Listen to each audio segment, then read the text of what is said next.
This is the one you've known as Jesus the Christ.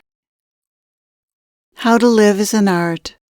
I say this because, like all arts, how to live is something that has to be learned through trial and error, by doing, through experience. And it takes a lot of experience to learn what needs to be learned. Books can teach you a great deal, but what your soul needs to learn can only partially be learned from books. Life itself teaches you how to live. Life shapes you and changes you in real and lasting ways, in ways that books cannot. The way life shows you how to live is through the results of your choices. The result of any choice is the teaching. If you choose to be unloving, then the result of that is the teaching. And if you choose to be loving, the result of that is the teaching. The teaching is delivered into your bones, so to speak, not into your mind. Just as your egoic programming and other automatic responses to life could be said to be in your bones, the lessons of life are taken in by you on levels beyond and beneath the mind. You may not even be aware of what you've learned. Even if you are, and you go out and try to teach others what you've learned, they'll still need some life experience with what you're teaching, or they won't really know what you know. There is no other way to learn the lessons of life but to sit at the feet of life yourself. Just as 1 + 1 = 2, being loving equals one result, while being unloving equals another. Like math, the results of your choices are quite consistent. When you behave lovingly, you feel good inside, and when you don't feel good inside. Life is a wise and consistent teacher.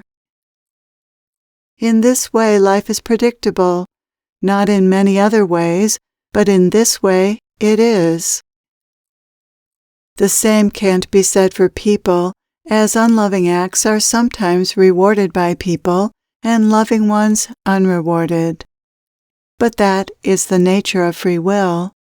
It often opposes life, the great teacher. But in the end, karma balances the scale. Still, people do generally respond to each other as expected. Love is usually rewarded and appreciated, while unloving acts are not.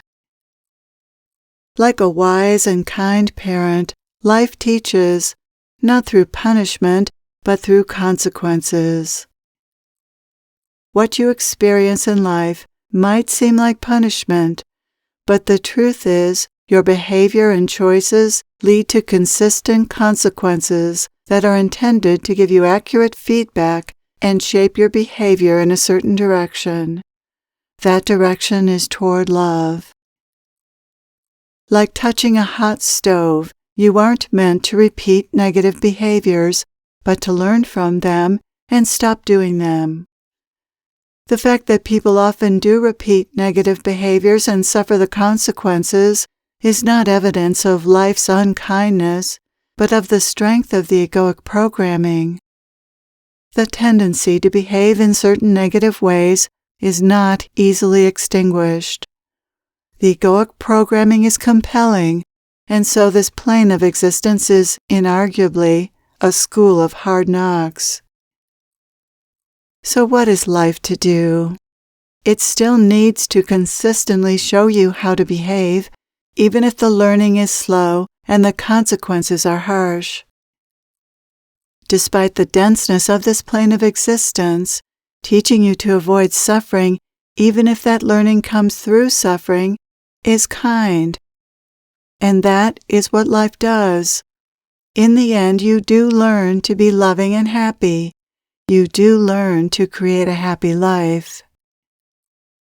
It's not life's fault that the ego holds so much sway. This is just the way it is, and that has to be accepted. Nor is it your fault. It is not your fault that overcoming the default programming is so difficult. And that's important to see. Part of the egoic programming is to blame yourself for being trapped by the default programming. but that just heaps more suffering onto suffering. The way out of this dilemma is to have compassion for the human condition, for having an ego and everything entailed in that. Compassion for yourself and others is the first step in overcoming the default. Everyone is in the same boat, so compassion for others is also called for. People too often get stuck in being angry with life, blaming God for their suffering and feeling victimized. Anger and blame keep them from seeing and overcoming the real reason for their suffering, their own ego's perceptions and tendencies. The problem isn't the way things are, but the way their own ego causes them to behave, which reaps unpleasant results. Compassion is the way out, because whenever you summon it for yourself or others, your divine self comes forward, and the ego must take a back seat. When your divine self is forward, it knows how best to behave. You know how to be good and to do good. Your true nature is loving and kind. However, when the divine self is not in the forefront, the consequences are not likely to be so good, because you are back in the school of life. When you're aligned with the divine self, you're aligned with life and no longer a student of life. Rather, you are life. You have left the human ego behind, along with its negative tendencies. You're in the flow, which is easy and uncomplicated. The flow is easy because you aren't creating an immediate need for a lesson. You're outside of karma for the time being, for as long as you're in the flow. Only when you're lost in the illusion of a separate self do you need lessons that keep pointing you toward love.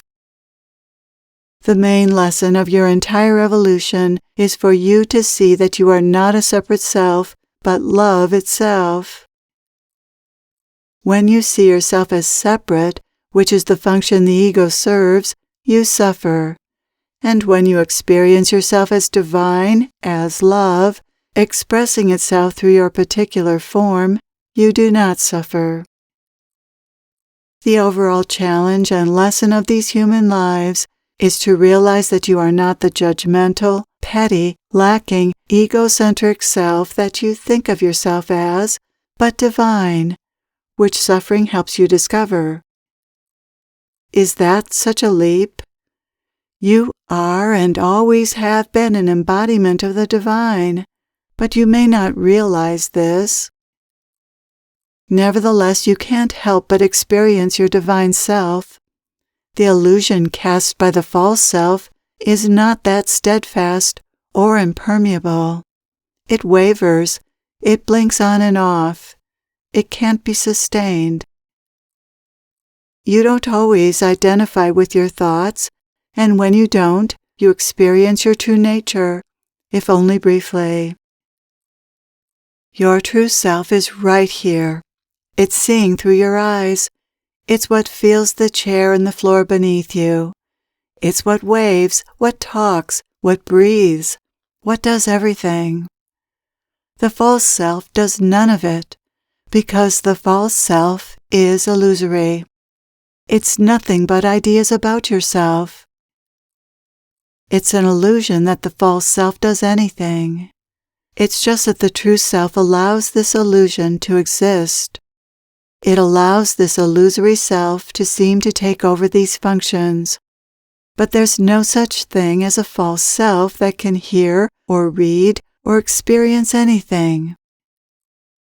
The false self is a mirage, a pretend self, while the divine self is never not present.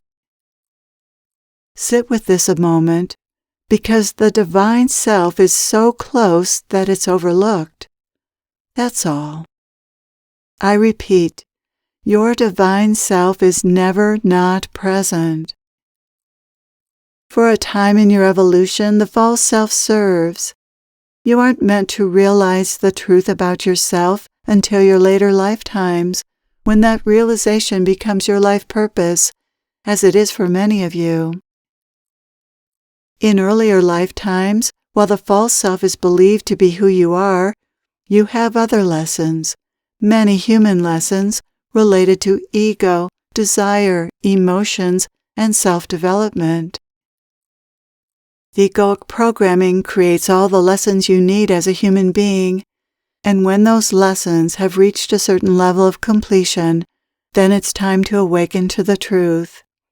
You are not actually human, but the divine incarnate, and so is everyone and everything else.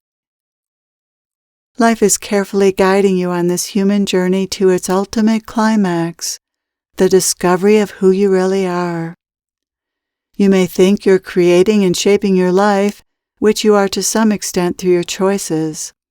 But there's another much more powerful shaping hand in life, which is co-creating your life with you, and it has a definite design.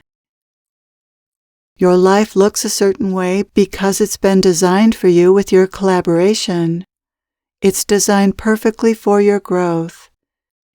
Your free will choices show life what lessons you need. But life also knows exactly what your soul needs to graduate to the next level of its existence. Your soul has a curriculum, and the results of your day-to-day choices are only part of that curriculum. You can trust life to teach you what you need to learn. Know that life is always teaching you something, even if that can't be known to you, which is often the case. Notice to the extent that you can what life is trying to teach you. Cooperate with it. Let life have its way with you. Say yes to life, and let it take you to love.